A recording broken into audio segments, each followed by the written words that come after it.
शादी, जिसे भारतीय समाज में सबसे पवित्र और भरोसेमंद रिश्ता माना जाता है, आज कुछ लोगों के लिए एक सुनियोजित अपराध और कमाई का धंधा बनता जा रहा है।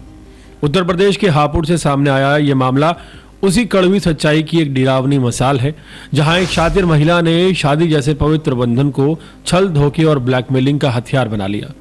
हापुड़ के बाबूगढ़ थाना क्षेत्र में रहने वाली नेहा नाम की महिला इन दिनों पुलिस और समाज दोनों के लिए एक सवाल बन चुकी है। आरोप है कि नेहा ने बिना किसी तलाक के चार शादियां की। हर बार एक नया परिवार, नए सपने और नई उम्मीदें, लेकिन हर शादी का अंत एक ही तरीके से हुआ। पैसे आंटकर वो फरार हो जाती। कहानी तब खुली जब नेहा के चौथे पति सूरज ने हापुड़ एसपी कार्यालय पहुंचकर शिकायत दी। सूरज के मुताबिक शादी के बाद नेहा कुछ समय तक सामान्य रही, लेकिन धीरे धीरे उसका व्यवहार बदलने लगा। बात बात पर झगड़ा, गालियां, घर वालों को धमकाना और फिर दहेज और अन्य जरूरत के नाम पर पैसे की मांग करना। सूरज का आरोप है कि उसने नेहा को पहले 3 लाख रुपए दिए, फिर 25,000 और कुल मिलाकर 3,25,000 रुपए दिए। पैसे देने के बाद चैन नहीं मिला, उल्टा प्रताड़ना के झूठे मुकदमे की धमकी नेहा की तरफ से दी जाने लगी। आखिरकार एक दिन नेहा झगड़ा कर घर छोड़कर फरार हो गई। सबसे चौंकाने वाली बात तब सामने आई जब सूरज को पता चला कि वो पहला नहीं है, बल्कि इस महिला का चौथा शिकार है। सूरज के बाद सूरज ने एसपी कार्यालय में पहुंचकर एक पीड़ित परिवार पहुंचा, जहां अजीत नाम के व्यक्ति ने बताया कि उन्होंने अपने बेटे की शादी नेहा से कराई थी। शादी के कुछ दिनों बाद ही महिला और उसके परिवार ने तकरीबन 11 लाख रुपए की मांग रख दी। समाज, इज्जत और बेटे के भविष्य के नाम पर परिवार ने ये मोटी रकम उस महिला को दी, लेकिन इसके बावजूद नेहा उनके बेटे को छोड़कर भाग गई।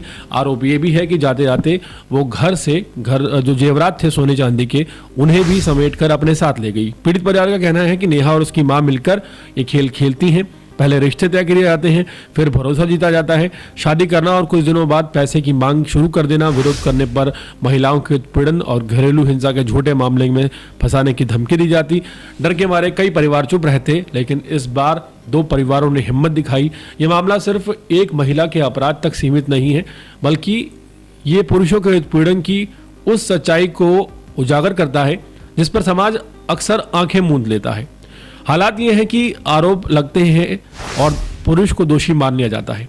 पुलिस से लेकर कोर्ट, समाज से लेकर संसद तक आवाज सिर्फ एक तरफा सुनी जाती है, लेकिन उन पुरुषों की चीख कौन सुनेगा जो शादी के नाम पर लगातार ठगे जा रहे हैं, ब्लैकमेल होते हैं और जीवन भर की कमाई गवा बैठते हैं।